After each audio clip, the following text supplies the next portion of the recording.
नमस्कार दोस्तों, स्वागत है आपका हमारे चैनल में एजुकेशन फॉर नॉलेज में। आज के वीडियो में हम लोग देखेंगे चैप्टर नंबर 20 और यह हमारा पार्ट 2 होगा, यानी भाग नंबर 2 है। वर्ष 2024-25 के 34 पुरस्कार हम लोग देखे थे पार्ट 1 में। आज हम लोग इसी के अंतर्गत पार्ट 1 देखेंगे जो कुछ बचा हुआ था, और इसमें हम लोग पहला देख रहे थे साहित्य से संबंधित पुरस्कार। तो चलिए हम लोग स्टार्ट करते हैं। आप कोई भी एग्जाम तैयारी कर रहे हैं, अब उसमें करेंट अफेयर अगर पूछा जाता है तो उसके लिए इंपॉर्टेंट होगा। यहाँ से हम लोग देखेंगे अन्य साहित्य पुरस्कार, क्योंकि हम लोग यहाँ तक नहीं देखे थे। तो आप वीडियो पे बने रहें, एक छोटा सा वीडियो होगा क्योंकि इसमें बहुत ही थोड़ा कम दिया गया है इस सेक्शन में।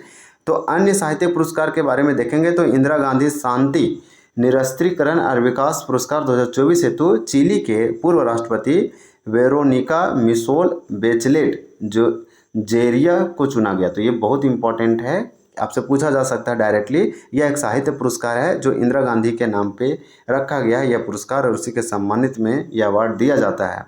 तो अन्य साहित्य पुरस्कार में इंदिरा गांधी शांति निरस्त्रीकरण और एवं विकास पुरस्कार 2024 हेतु चिली के पूर्व जो राष्ट्रपति थे उनको दिया गया, फॉर्मर प्रेसिडेंट को दिया गया चिली देश के। तो नाम इनका है वेरोनिका मिशेल बेचलेट जेरिया को ये दिया गया। इसी प्रकार से नेक्स्ट है, इन्हें लैंगिक समानता एवं कमजोर आबादी के अधिकारों की वकालत हेतु दिया गया। तो ये इंपॉर्टेंट है, इसको जरूर आप याद रखें। नेक्स्ट हम लोग देखेंगे तो नेक्स्ट में दिया गया, आप देख पा रहे होंगे कि संयुक्त राज्य अमेरिका, जिसे हम लोग बोलते हैं यूनाइटेड स्टेट्स ऑफ अमेरिका, ये यूएसए में अल्पसंख्यक उत्थान के लिए doctor Martin Luther king junior global peace award से नरेंद्र मोदी को सम्मानित किया गया। तो यहाँ पे आप देख पा रहे हैं जो हमारे देश के प्रधानमंत्री हैं, प्राइम मिनिस्टर, उनको यह अवार्ड दिया गया। अवार्ड का नाम है संयुक्त राज्य अमेरिका में अल्पसंख्यक उत्थान के लिए doctor Martin Luther king junior global peace award से किसे सम्मानित किया गया? तो नरेंद्र मोदी को सम्मानित किया।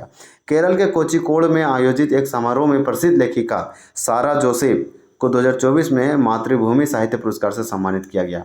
तो अब सिंपली याद रखें कि मातृभूमि साहित्य पुरस्कार किसको दिया गया? तो सारा जोसेफ को दिया गया 2024 के लिए।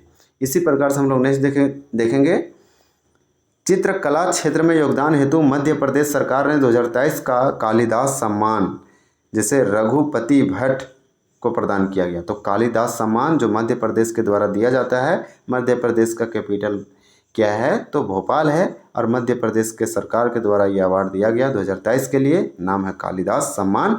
किसको दिया गया? तो रघुपति भट्ट को दिया गया। सितंबर 2024 में सिंगापुर के नायांग टेक्नोलॉजी यूनिवर्सिटी में भारतीय मूल के विख्याता प्रशांति राम को अंग्रेजी भाषा में लिखी गई लघु कथा 9 यार्ड सीड्स के लिए सिंगापुर साहित्य पुरस्कार से सम्मानित किया गया। तो सिंपली आप याद रखें कि सिंगापुर साहित्य पुरस्कार किसको दिया गया? तो ये दिया गया प्रशांति राम को, जो कि इनके लघु कथा का नाम है 9 यार्ड सीड्स, इसके लिए इनको दिया गया। इसके बाद देखेंगे 12वां विश्व हिंदी सम्मान। तो आपको बता दें कि ये वाला इंपॉर्टेंट क्वेश्चन है कि 12वां विश्व हिंदी सम्मान डॉक्टर उषा ठाकुर को दिया गया। ये आप करेंट अफेयर में पढ़े होंगे और सुने होंगे, तो इसको रिमेंबर करने की कोशिश करें, याद करने की कोशिश करें। 12वां विश्व हिंदी दिवस, जो विश्व हिंदी दिवस है वो 10 जनवरी को मनाया जाता है पूरी दुनिया में, वर्ल्ड हिंदी डे इसे बोलते हैं। जबकि राष्ट्रीय या फिर नेशनल हिंदी डे पूछा जाए तो 14 सितंबर को आप मार सकते हैं कि 14 सितंबर को मनाया जाता है। क्यों? क्योंकि 1949 को संविधान में हिंदी भाषा को राजभाषा का दर्जा दिया गया था। तो 12वां विश्व हिंदी सम्मान डॉक्टर उषा ठाकुर को दिया गया। पेन पिंटर पुरस्कार 2025 लीला अबू लेला सूडानी और स्कॉटिश लेखिका है। तो लीला अबू लेला को पेन पिंटर पुरस्कार 2024 के लिए लीला को दिया गया। तो इसे याद रख सकते हैं। पेन पिंटर पुरस्कार 2024 अरुंधति रॉय को दिया गया था, भारतीय थी। तो ये वाला क्वेश्चन याद रख सकते हैं, और ये पेन पिंटर पुरस्कार से पूछा जाता है। तो हम लोग देखें कि 2024 में पेन पिंटर पुरस्कार अरुंधति रॉय को दिया गया जो कि भारतीय है, और पेन पिंटर पुरस्कार 2025 में लीला अबू लेला को दिया गया। तो ये वाला दोनों याद रख सकते हैं। कन्नड़ कवियत्री ममता जी सागर को विश्व लेखक संगठन द्वारा साहित्य में उनके योगदान के लिए विश्व साहित्य पुरस्कार से सम्मानित किया गया। तो विश्व साहित्य पुरस्कार किसको दिया गया? तो ममता जी सागर को दिया गया। इसी प्रकार से हमारा लास्ट सेक्शन है कि रस्किन बॉन्ड को साहित्यिक संगठन द्वारा दिए जाने वाला सर्वोच्च सम्मान साहित्य अकादमी फेलोशिप अवार्ड से सम्मानित किया गया। ये मोस्ट इम्पॉर्टेंट है, ये वाला आद रखें। क्यों? क्योंकि रस्किन बॉन्ड के बारे में तो आप जानते होंगे, बहुत बड़ा लेखक है, राइटर है। इनके साहित्यिक संगठन के द्वारा सर्वोच्च सम्मान नाम है साहित्य अकादमी फेलोशिप अवार्ड से सम्मानित किया।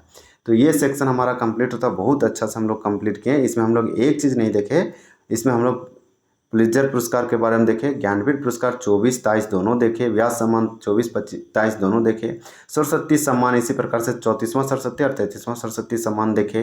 पार्ट 1 में हम लोग कंप्लीट कर चुके थे। जेसीबी साहित्य पुरस्कार देखे 24 और 23 दोनों, बुकर पुरस्कार 24-23 दोनों देखे, मेन बुकर पुरस्कार 25 भी देखे और मेन बुकर अंतर्राष्ट्रीय पुरस्कार दोनों अंतर्राष्ट्रीय 24-25 को दोनों देखे। साहित्य अकादमी पुरस्कार 24-23 दोनों देखे और साहित्य अकादमी बाल साहित्य पुरस्कार, साहित्य अकादमी युवा पुरस्कार 2025 इतने सारे देखे। अगला वीडियो हमारा चैप्टर रहेगा ये राष्ट्रीय खेल पुरस्कार यानी नेशनल लेवल का जो स्पोर्ट अवार्ड्स होते हैं 2024 का वो देखेंगे। पद्म पुरस्कार 2025 देखेंगे। तो हमारे वीडियो और चैनल को जरूर सब्सक्राइब करें। वीडियो पसंद आए तो लाइक करें, कमेंट करें, अपना सजेशन जरूर दें और वीडियो कैसा लगा ये आप ज़रूर बताएं। Thank you for watching this video. हम लोग चलिए इस वीडियो को एंड करते हैं क्योंकि हमारा सेशन यहीं तक था। अन्य साहित्यिक पुरस्कार पार्ट 2 में, क्योंकि हम लोग चैप्टर 20 पढ़ने के लिए पार्ट 1 पार्ट 2 में डिवाइड कर रखे हैं। ये हमारा साहित्य अकादमी अवार्ड से रहता था, यानी कि साहित्य से संबंधित पुरस्कार था। और आपको बता दें कि इसके बाद हमारा राष्ट्रीय खेल पुरस्कार रहेगा। चलिए, जय हिंद, थैंक यू।